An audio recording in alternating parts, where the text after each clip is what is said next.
Sebelum kisah ini benar-benar dimulai, aku ingin menyapa dulu semua yang mendengarkan. Silakan, tulis di kolom komentar, dari daerah mana saja kalian berasal. Dan jangan lupa, tekan tombol like dan subscribe. Biar channel ini bisa terus tumbuh, dan menghadirkan cerita-cerita yang lebih menggugah hati. Malam itu, suara yang terdengar hanyalah denting sendok yang pelan beradu dengan piring porselen. Biasanya, ruang makan ini selalu ramai. Ada tawa Dava, anakku. Ada obrolan ringan tentang hari-hari kami.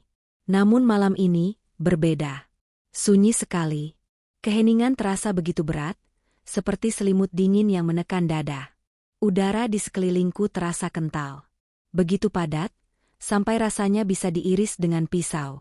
Aku duduk di ujung meja makan, di tempat yang seharusnya menjadi singgasana kecilku di rumah ini. Tapi malam itu, aku tidak merasa seperti ratu. Aku merasa seperti pesakitan yang sedang menunggu vonisnya. Setiap suapan nasi seolah berubah menjadi beban batu yang sulit kutelan. Padahal ini nasi tim ayam jamur kesukaanku, yang sengaja dimasak oleh asisten rumah tangga atas permintaan Lukman, suamiku. Anehnya, malam itu rasanya hambar. Aroma jahe dan minyak wijen yang biasanya menggugah selera justru membuatku mual. Aku mencoba membujuk diriku sendiri dalam hati. Diara, ayo makan sedikit saja. Kau butuh tenaga. Tapi tubuhku menolak. Rasanya seperti tubuhku lebih tahu daripada pikiranku. Ia tahu ada sesuatu yang tidak beres. Ada yang salah, sangat salah. Di seberang meja, Lukman menatapku. Sorot matanya dibuat-buat agar terlihat lembut, penuh perhatian. Alisnya sedikit berkerut, bibirnya menurun tipis seolah ia benar-benar khawatir. Tapi aku tahu, semua itu topeng. Topeng yang ia pakai dengan lihai selama beberapa minggu terakhir. Sayang, makanlah sedikit lagi, ya? Aku khawatir sekali melihatmu begini. Suaranya lembut, tapi aku mendengar sesuatu di balik itu. Nada yang halus seperti desisan ular. Aku hanya mampu menanggapi dengan senyum kecil. Senyum yang memakan seluruh sisa tenagaku. Di sebelahnya, ibu mertuaku, Ibu Surti, ikut menimpali. Benar kata Lukman, Diara. Jangan dituruti penyakit. Makanlah walau sedikit. Jangan manja, nanti badanmu makin lemah. Nada suaranya keras, walau ia mencoba terdengar peduli. Kalimatnya terdengar seperti nasihat, tapi ujungnya seperti perintah. Aku menatap mereka bergantian. Suamiku yang tampak rapi dalam kemeja kerjanya, dan ibu mertuaku dengan kerudung bergo yang selalu licin. Mereka tampak seperti keluarga ideal. Pasangan yang saling mendukung, orang tua yang penuh kasih. Jika orang luar melihat kami malam itu, pasti mereka mengira kami keluarga harmonis. Tapi aku yang duduk di tengah mereka hanya bisa merasakan hawa dingin yang merambat ke tulang punggungku. Tatapan mereka tajam seperti jarum. Kata-kata mereka terdengar seperti lonceng kematian. Penyakit ini datang tiba-tiba. Tubuhku melemah dari hari ke hari. Awalnya cuma pusing dan lelah, lalu demam yang tak kunjung turun. Kini, bahkan untuk berjalan pun aku harus berpegangan di dinding. Dokter sudah kupanggil berkali-kali. Obat, terapi, semua sudah dicoba. Tapi hasilnya sama. Katanya ini kelelahan kronis. Tubuhku terlalu dipaksa bekerja. Aku disuruh istirahat total, jauh dari stres dan urusan kantor. Nasihat yang masuk akal, tapi hatiku menolak percaya. Aku bukan tipe wanita yang mudah tumbang. Aku membangun butikku dari kios kecil di pasar, hingga kini punya cabang di pusat perbelanjaan terkenal di Jakarta. Aku terbiasa bekerja 16 jam sehari. Begadang untuk mendesain, meninjau bahan, bahkan bepergian ke luar negeri sendirian. Kelelahan sudah jadi bagian dari hidupku. Tapi kali ini, lain. Kelelahan ini aneh, menyedot bukan hanya tenaga, tapi semangat hidupku. Dan yang lebih aneh lagi, penyakit ini datang tepat saat perusahaanku sedang di puncak sukses. Setelah aku menandatangani kontrak terbesar sepanjang karierku. Setelah aku mulai merasa bahwa semua jerih payahku akhirnya terbayar. Seolah ada sesuatu yang berusaha menjatuhkanku di tengah kemenangan. Aku menatap sekeliling ruang makan, mencoba menenangkan diri. Dindingnya berlapis wallpaper sutra warna krem. Ada guci-guci antik dari dinasti Ming di setiap sudut. Lampu kristal Ceko menggantung megah di atas kepala kami, memantulkan cahaya hangat ke permukaan meja kayu. Semua benda di ruangan ini adalah hasil kerja kerasku. Tetesan keringat, air mata, dan perjuanganku sendiri. Tapi malam itu, di tengah semua kemewahan, aku merasa seperti tahanan di istanaku sendiri. Lukman berdiri dari kursinya. Ia berjalan menghampiriku lalu berlutut di samping. Tangannya mengambil sendok dari genggamanku yang gemetar. "Sini, biar aku suapi, ya?" katanya pelan, hampir seperti membujuk anak kecil. Suaranya terdengar lembut, tapi di telingaku seperti mantra hipnotis. Ia menyendok nasi tim dan mengarahkan ke mulutku. Aku ingin menolak, ingin berteriak, tapi tubuhku lemah. Aku akhirnya membuka mulut dan menelan. Rasanya seperti menelan pasir. Ibu Surti tersenyum puas. "Begitu dong, baru menantu yang baik. Dengar kata suami, biar cepat sembuh." Nada suaranya seperti ucapan kemenangan kecil. Aku menelan dengan susah payah. Setiap butir nasi terasa menggores tenggorokanku. Setelah beberapa suap, aku menggeleng. Tidak sanggup lagi. Lukman menghela napas panjang, menaruh sendoknya kembali ke piring. "Ya sudah, kalau begitu istirahat dulu. Tapi sebelum itu, ada hal penting yang perlu kita bicarakan." Jantungku berdebar kencang. Aku tahu, inilah saatnya. Saat yang selama ini kutakuti. Ia kembali duduk, memberi isyarat ke ibunya. Ibu Surti bangkit, pergi sebentar, lalu kembali dengan sebuah map kulit coklat tua yang tebal. Ia menaruhnya di meja dengan bunyi pelan tapi berat, seperti genderang perang. Aku menatap map itu, lalu menatap wajah mereka berdua. Topeng kepedulian mereka mulai pudar. Ada kilat serakah di mata mereka, kilat yang tak bisa mereka sembunyikan lagi. "Apa ini, Mas?" tanyaku pelan. Lukman menarik map itu, membuka, dan menyebar beberapa lembar kertas di hadapanku. Aku menunduk, mencoba membaca tulisan di bagian atasnya. Surat kuasa mutlak. Dadaku langsung sesak. Darah seolah berhenti mengalir. Jadi, ini rencana mereka. Lukman mencondongkan tubuhnya ke arahku, matanya menatapku dalam, tangannya menggenggam tanganku yang terasa sedingin batu. "Sayang, dengarkan aku baik-baik," katanya pelan, seolah hendak menyampaikan sesuatu yang mulia. "Kondisimu makin menurun. Dokter bilang kamu tak boleh stres. Tidak boleh memikirkan pekerjaan. Sementara perusahaan tidak bisa dibiarkan kosong begitu saja. Ada karyawan, ada kontrak yang harus diurus." Ia berhenti sejenak, pura-pura menelan ludah, lalu melanjutkan dengan suara yang dibuat seolah penuh cinta. "Aku dan ibu sudah berdiskusi. Demi kebaikanmu, biarkan aku yang mengurus semuanya dulu. Aku akan jadi walimu sementara. Semua aset, perusahaan, keuangan akan kutangani sampai kamu sembuh total." Ia menunjuk kertas di depanku dengan ujung jarinya. "Ini hanya surat kuasa biasa," katanya. "Cuma formalitas hukum. Isinya hanya agar aku bisa menandatangani dokumen dan mengambil keputusan bisnis atas namamu. Semuanya tetap milikmu, kok. Ini hanya sementara, sampai kamu sehat kembali." Aku memandangi kertas itu. Tulisan-tulisannya rapat dan rapi. Setiap paragrafnya seperti tali yang siap menjerat leherku. Kata, "sementara," yang diucapkannya terdengar seperti racun. Aku tahu, di dunia hukum tidak ada istilah surat kuasa mutlak yang bersifat sementara. Begitu aku menandatanganinya, maka tamatlah semuanya. Semua yang kubangun akan berpindah tangan kepadanya.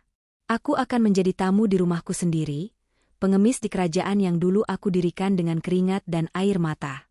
"Tanda tangani ini, sayang," bisiknya lagi, kali ini dengan senyum yang lembut.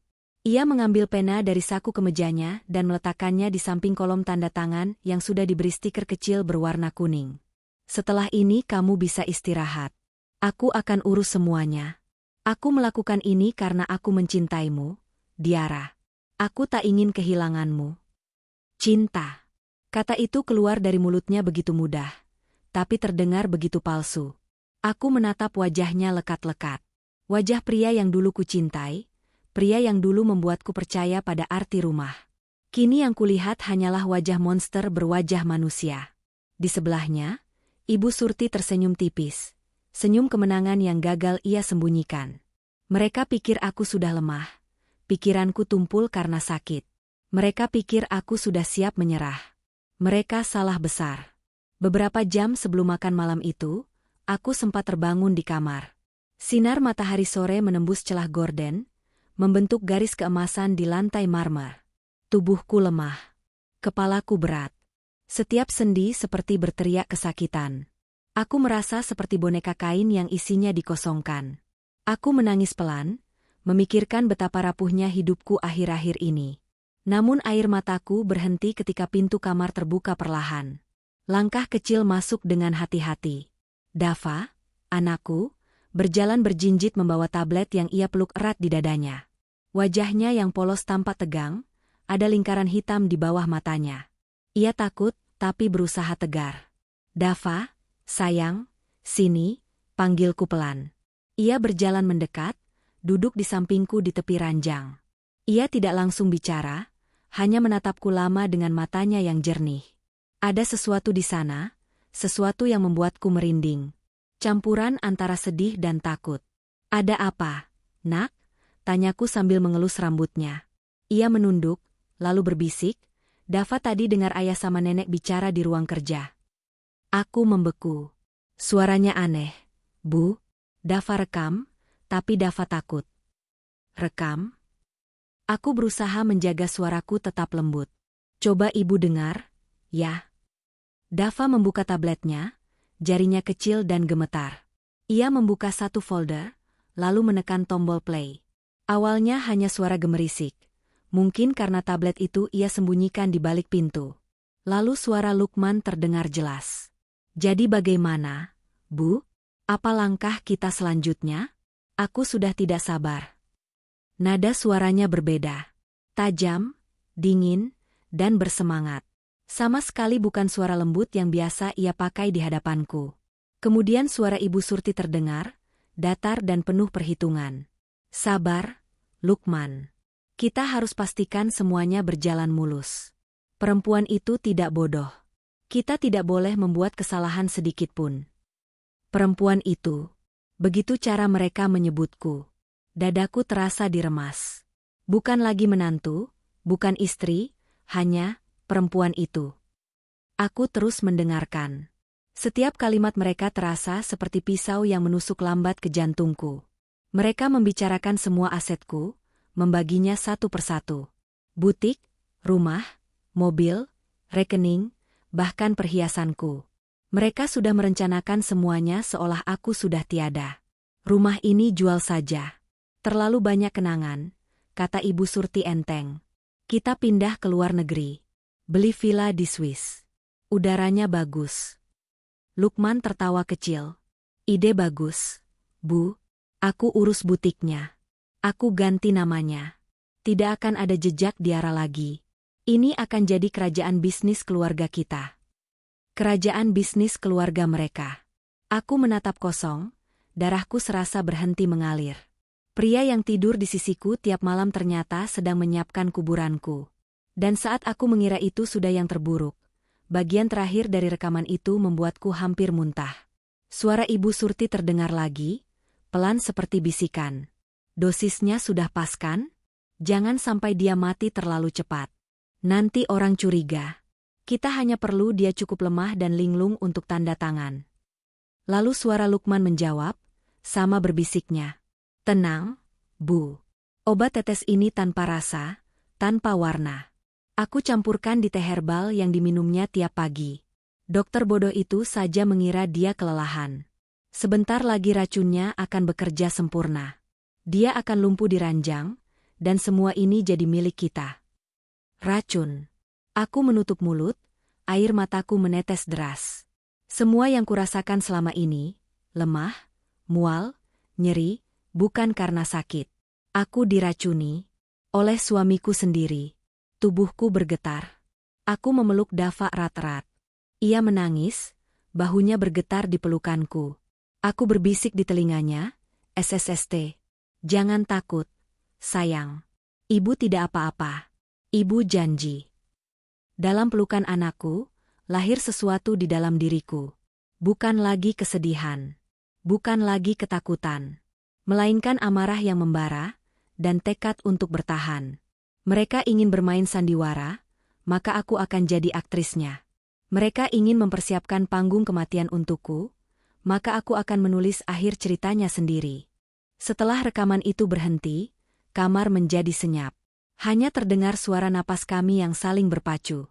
Aku masih memeluk Dava erat, berusaha menenangkan jantungku yang berdetak kencang. Racun? Racun yang selama ini meresap perlahan di tubuhku ternyata datang dari tangan orang yang kuberi kepercayaan penuh.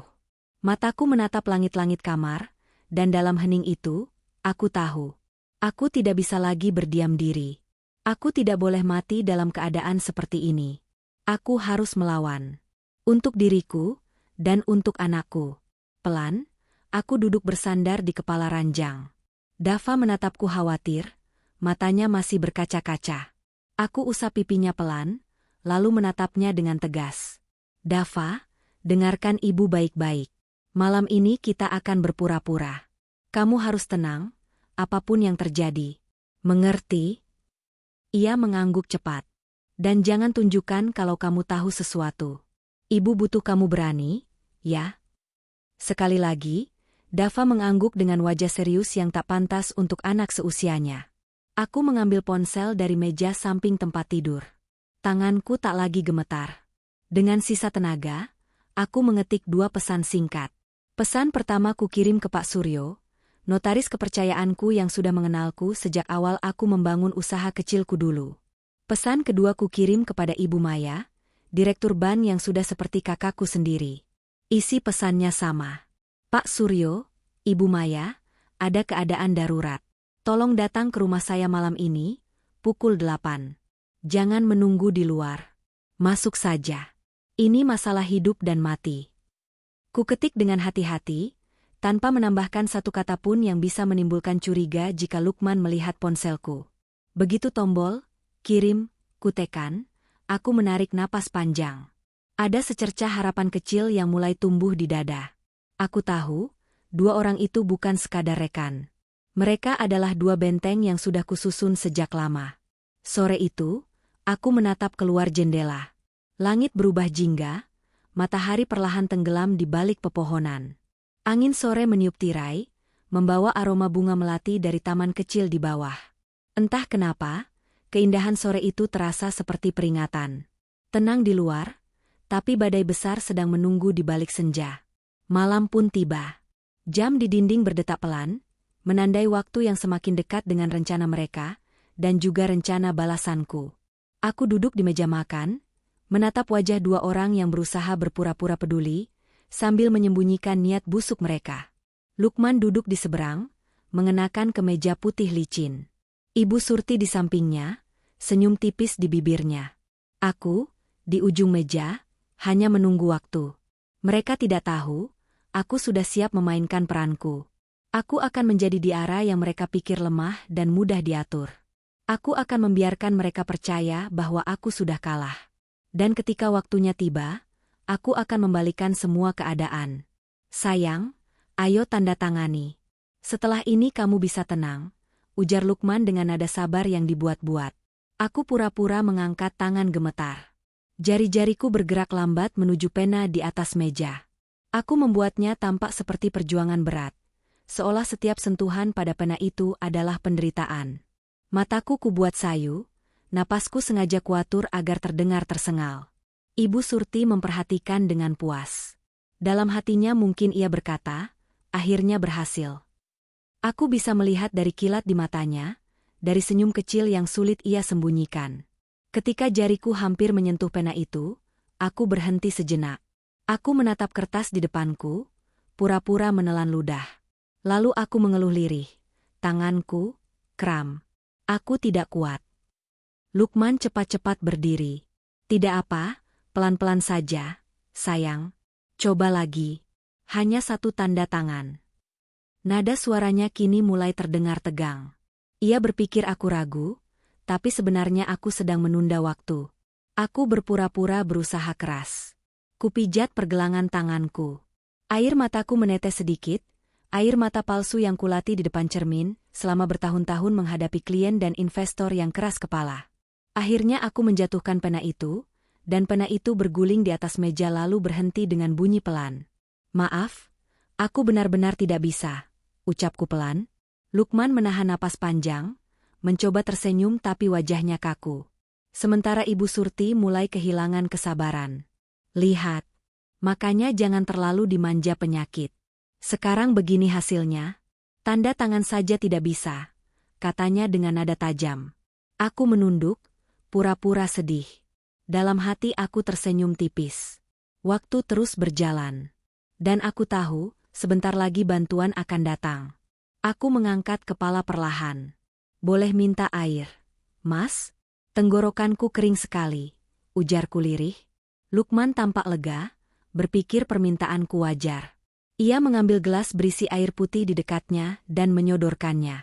Ini, minumlah. Aku menjulurkan tangan dengan gemetar.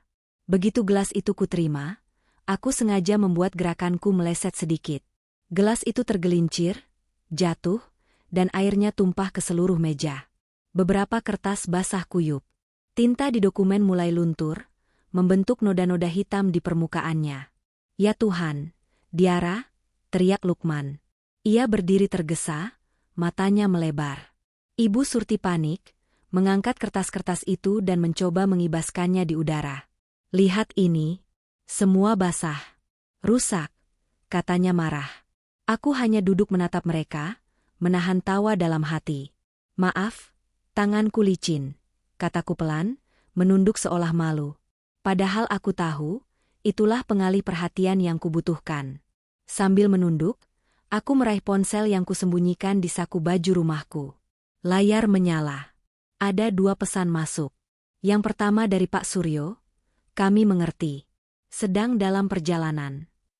Yang kedua dari Ibu Maya, bertahanlah. Kami datang. Hatiku bergetar lega. Mereka benar-benar datang. Aku hanya perlu menunda sedikit lagi. Lukman dan Ibu Surti sibuk membersihkan meja, sementara aku duduk diam dengan wajah lemah. Aku menatap jam dinding besar di ruang makan. Jarumnya hampir menunjukkan pukul 8. Beberapa menit lagi, semuanya akan berakhir. Jarum jam di dinding berdetak pelan, seolah menghitung mundur menuju sesuatu yang besar. Suasana di ruang makan begitu tegang. Lukman masih tampak gelisah, menatap dokumen-dokumen basah yang kini tergeletak berantakan di atas meja. Ibu Surti mendesah keras. Wajahnya merah karena marah.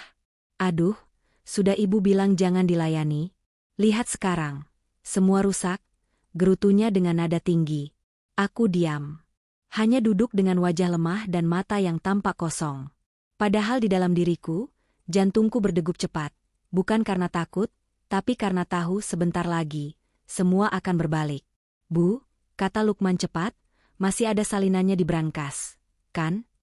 Ibu Surti berhenti mengibas-ngibas kertas basah, lalu menjawab cepat, ada, di ruang kerja.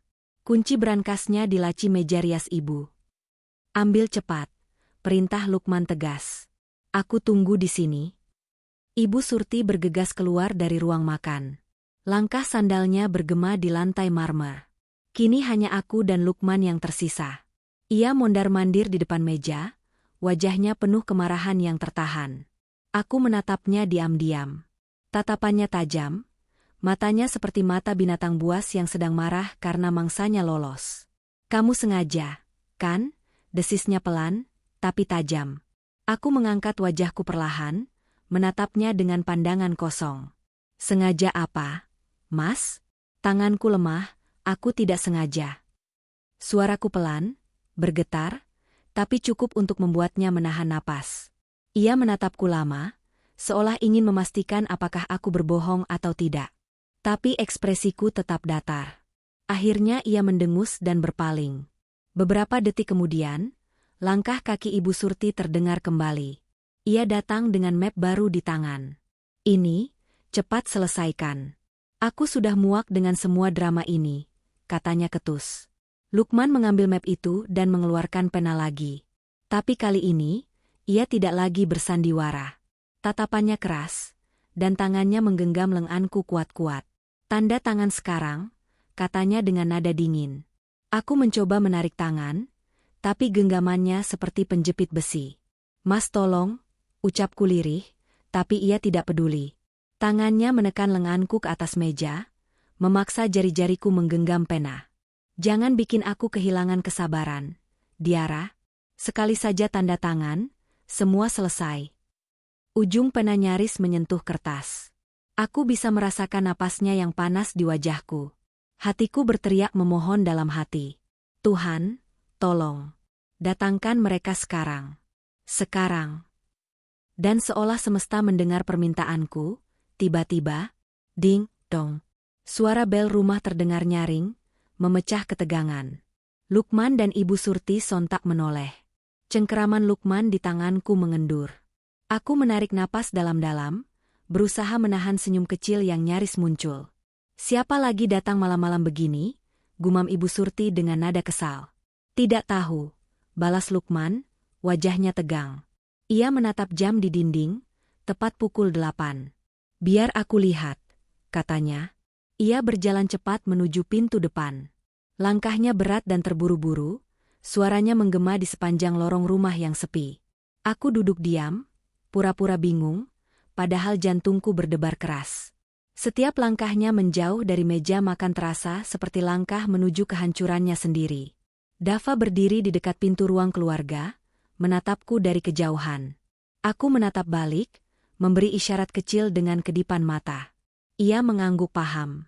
Anak kecil itu tahu, malam ini adalah malam pembebasan kami. Dari arah pintu depan, terdengar suara kunci berputar, disusul derit halus engsel pintu kayu yang berat. Lalu terdengar suara Lukman, rendah dan tak ramah. "Maaf, cari siapa ya?" Hening sejenak. Aku menahan napas, menunggu suara yang kutunggu-tunggu. Dan kemudian, suara itu terdengar. Tenang, dalam, dan penuh wibawa. "Selamat malam, Pak Lukman. Kami tidak salah alamat. Kami ada janji dengan Ibu Diara malam ini." Itu suara Pak Suryo. Lembut, tapi mengandung kekuatan yang membuat siapapun yang mendengarnya ingin menunduk hormat. Lukman pasti terkejut. Aku bisa membayangkan wajahnya yang kaku di ambang pintu. Suara berikutnya terdengar, kali ini suara seorang wanita. Tegas, jelas, dan berwibawa.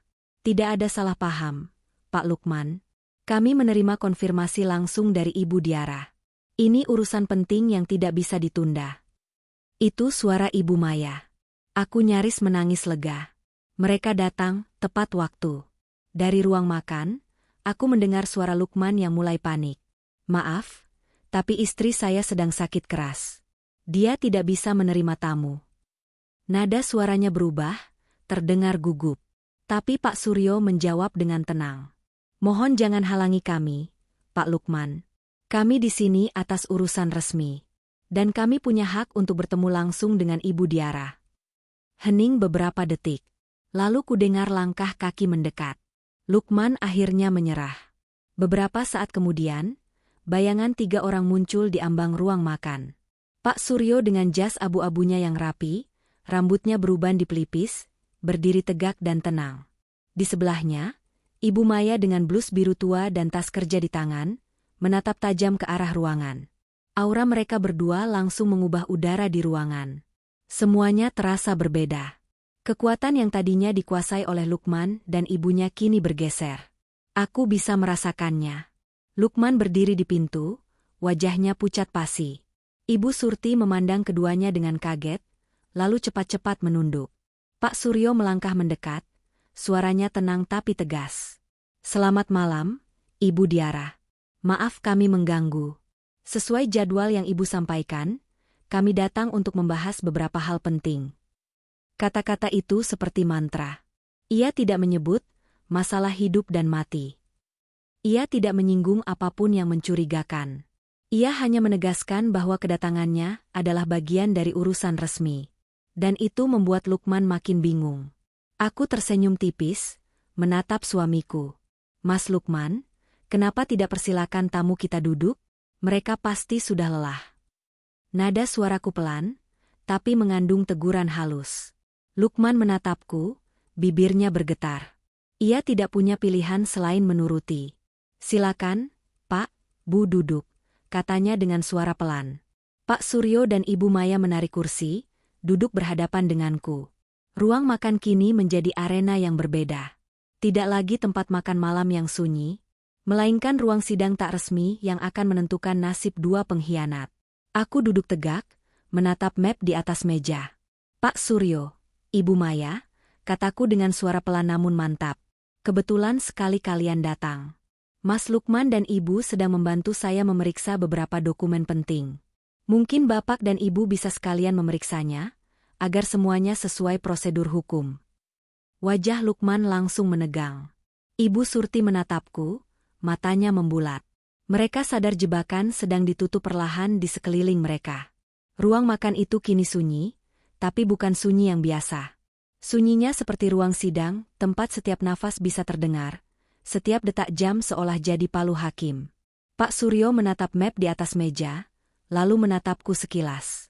Aku mengangguk pelan, memberi isyarat halus. Ia mengulurkan tangannya dan mengambil lembar teratas.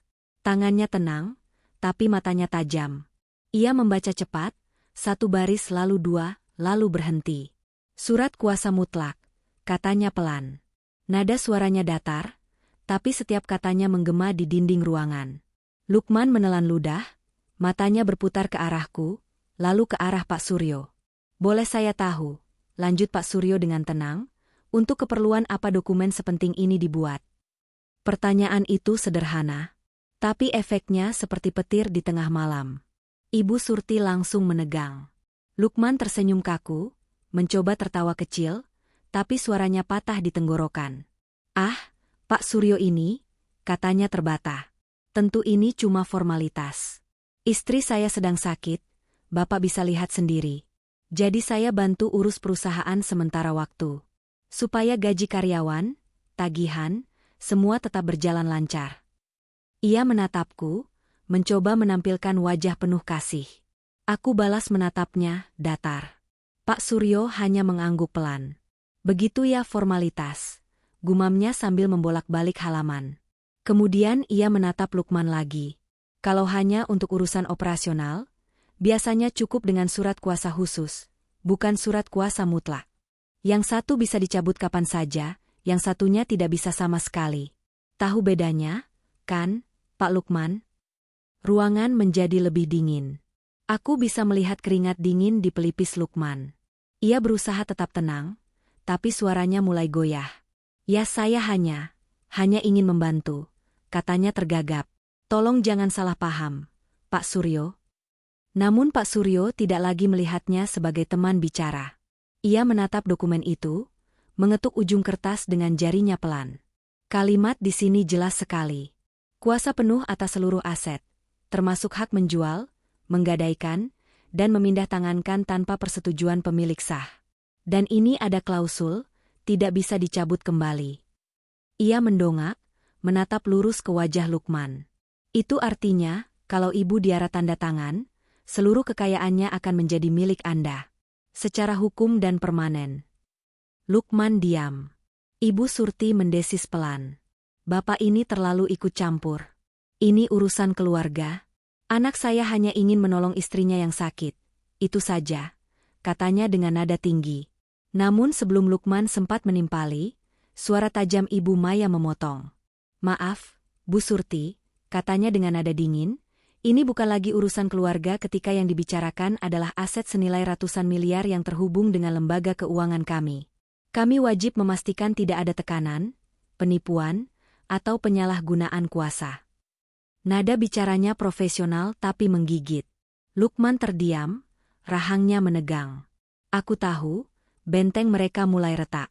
Aku menarik napas pelan, lalu berbicara dengan suara lemah namun jernih. Jadi, maksudnya, surat itu membuat semua milik saya berpindah ke Mas Lukman.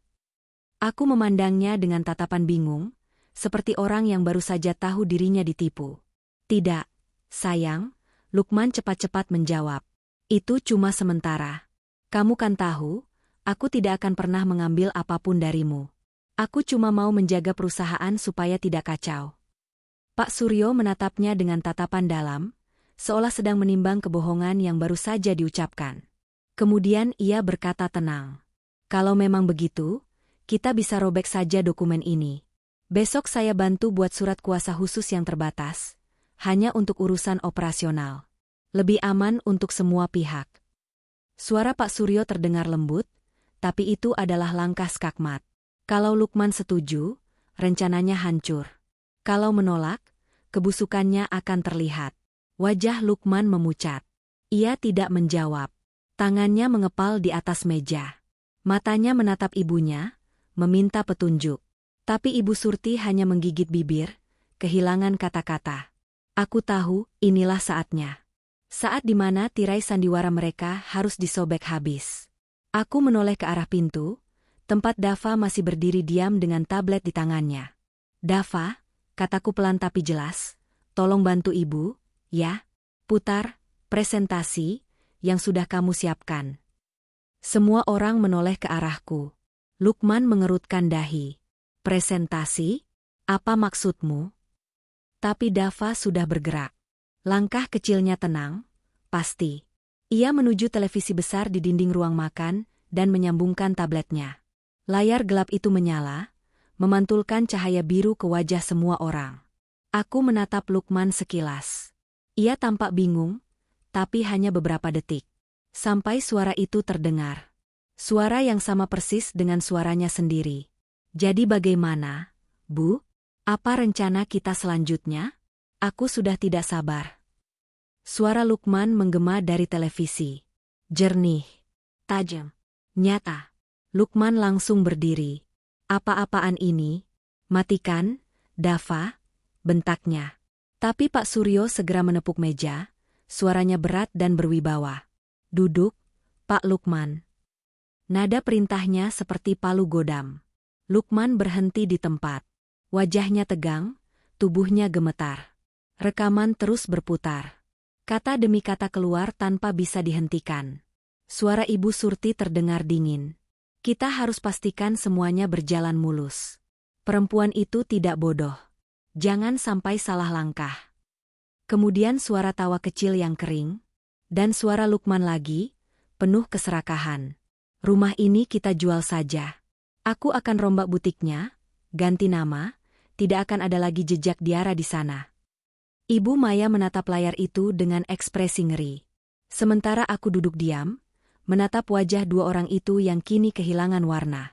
Kemudian, bagian paling kejam dari rekaman itu terdengar. Dosisnya sudah pas kan? Jangan sampai dia mati terlalu cepat, kita hanya perlu dia cukup lemah untuk tanda tangan. Disusul suara Lukman sendiri, lirih tapi jelas. Tenang, Bu. Obat tetes ini tanpa rasa, tanpa warna. Aku campurkan di teh herbalnya setiap pagi. Dokter bodoh itu tidak akan curiga. Ruangan seketika membeku. Tak ada suara. Hanya nafas tersengal dan detak jam. Ibu Surti menjerit. Itu fitnah. Itu hasil editan. Itu bukan suara saya. Tapi tak ada yang mempercayainya. Wajah Lukman hancur. Ia memegangi kepalanya, bergumam pelan. Tidak mungkin. Aku menatap mereka berdua. Mas, kataku tenang, itulah cinta yang kamu janjikan padaku. Pak Suryo mengepalkan tangan di atas meja.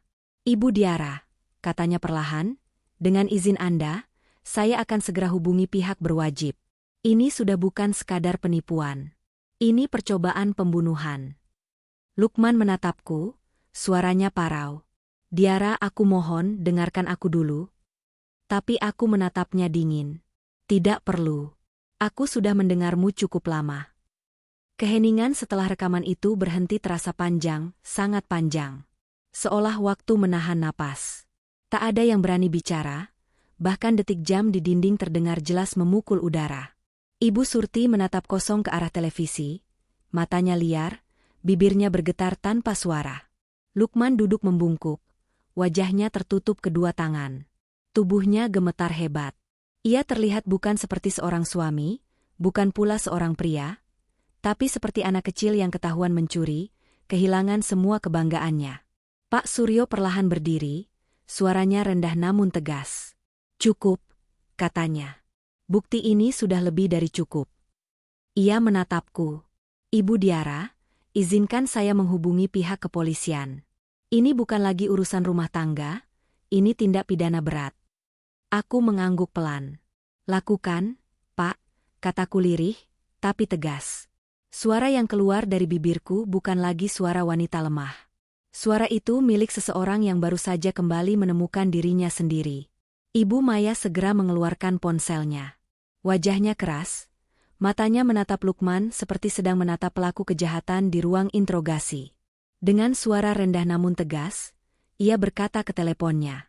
Bekukan semua rekening atas nama Lukman Pratama dan Surti Handayani. Termasuk rekening bersama. Tandai semua transaksi mereka 6 bulan terakhir. Kirim tim audit malam ini juga. Ia berhenti sebentar, lalu menambahkan. Dan pastikan tidak ada 1 rupiah pun keluar dari rekening Diara Prameswari tanpa izin langsung darinya. Ia menutup teleponnya, menarik napas dalam, lalu menatapku. Semuanya sudah aman. Tidak ada yang bisa mereka ambil lagi, bahkan waktu. Aku tersenyum lemah. Terima kasih, Ibu Maya. Terima kasih, Pak Suryo. Lukman mengangkat wajahnya perlahan. Matanya merah, suaranya serak. Diara, aku mohon maafkan aku. Aku tidak tahu apa yang kulakukan. Aku hanya takut kehilanganmu.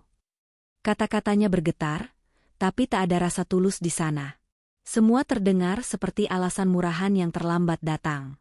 Aku menatapnya tanpa ekspresi. Kalau benar kau takut kehilanganku, kenapa kau racuni aku setiap pagi? Suaraku tenang, tapi setiap kata menampar wajahnya keras-keras. Lukman terdiam. Kepalanya tertunduk lagi. Air matanya jatuh ke lantai, bercampur dengan sisa noda air dari gelas yang tadi tumpah. Tiba-tiba terdengar langkah tergesa di luar rumah. Suara mobil berhenti di depan gerbang. Lampu merah dan biru mulai berputar menembus jendela kaca. Suara sirene menggema, makin lama makin keras. Aku tahu, mereka sudah datang. Pintu rumah terbuka. 2 petugas kepolisian masuk dengan langkah tegas. Pak Suryo menyambut mereka, menyerahkan salinan dokumen dan menunjukkan rekaman di tablet Dava. Tak butuh waktu lama bagi para petugas itu untuk mengerti apa yang terjadi. Saudara Lukman Pratama dan Ibu Surti Handayani, kata salah satu polisi, suaranya datar, Anda berdua kami tangkap atas dugaan percobaan pembunuhan berencana, penipuan, dan pemalsuan dokumen hukum. Lukman menatapku, wajahnya pucat seperti kain basah. Ira, tolong jangan lakukan ini. Aku berdiri perlahan, menopang tubuhku dengan tangan di meja. Tubuh yang dulu lemah kini kembali tegak. Aku menatapnya dalam-dalam. Permintaan maafmu akan aku simpan, untuk hakim nanti. Polisi menatapnya sebentar, lalu menarik tangannya ke belakang, memasang borgol. Suara klik logam itu terdengar nyaring, seperti penutup bab terakhir dari sebuah tragedi panjang. Ibu Surti yang tadi pingsan mulai siuman, matanya liar melihat sekeliling. Begitu menyadari situasinya, ia menjerit. Tidak, aku tidak bersalah. Aku cuma ibu yang ingin menolong anaknya. Tapi 2 polisi wanita sudah membawanya keluar. Jeritannya memudar di balik pintu, hilang bersama gema sirene. Aku menutup mata. 1 air mata jatuh, bukan karena sedih, tapi karena lega. Malam itu akhirnya berakhir. 6 bulan kemudian, udara pagi di tempat pemulihan itu sejuk dan harum. Burung-burung kecil terbang rendah di antara pepohonan pinus, dan matahari memantulkan sinarnya ke kaca jendela kamarku. Aku berdiri di balkon, mengenakan gaun putih lembut. Tangan kananku memegang cangkir teh hangat. Teh yang kali ini tak lagi membuatku takut. Aku menarik napas panjang. Udara terasa segar, tubuhku ringan. Setiap pagi aku menjalani terapi pembersihan racun, olahraga ringan, dan meditasi. Tubuhku kembali kuat, tapi yang lebih penting, hatiku juga sembuh. Dari berita yang kubaca, persidangan Lukman dan ibunya telah selesai. Mereka dinyatakan bersalah dan dijatuhi hukuman penjara seumur hidup. Hakim menyebut perbuatan mereka, tidak hanya keji, tapi juga tanpa nurani. Aku tidak hadir di ruang sidang itu. Aku tidak perlu melihat mereka lagi. Keadilan sudah berbicara untukku. Sejak itu, aku mulai menata kembali hidupku. Perusahaanku kini dipimpin oleh tim baru yang setia dan jujur. Koleksi busana terakhirku, yang kuberi nama Rebirth, menjadi simbol kebangkitanku. Majalah mode menulis, koleksi Diara bukan sekadar pakaian, tapi kisah tentang seorang wanita yang menenun kekuatannya dari luka. Setiap akhir pekan, Dava datang menemuiku. Anak itu tumbuh cepat. Wajahnya cerah, matanya kembali bersinar. Suatu sore, kami duduk di taman kecil dekat danau buatan. Ia memegang tanganku dan berkata pelan, "Ibu sekarang kelihatan kuat sekali. Kayak superhero." Aku tertawa kecil, mengelus rambutnya. "Kalau ibu bisa kuat, itu karena Dava. Kamu pahlawan ibu yang sesungguhnya."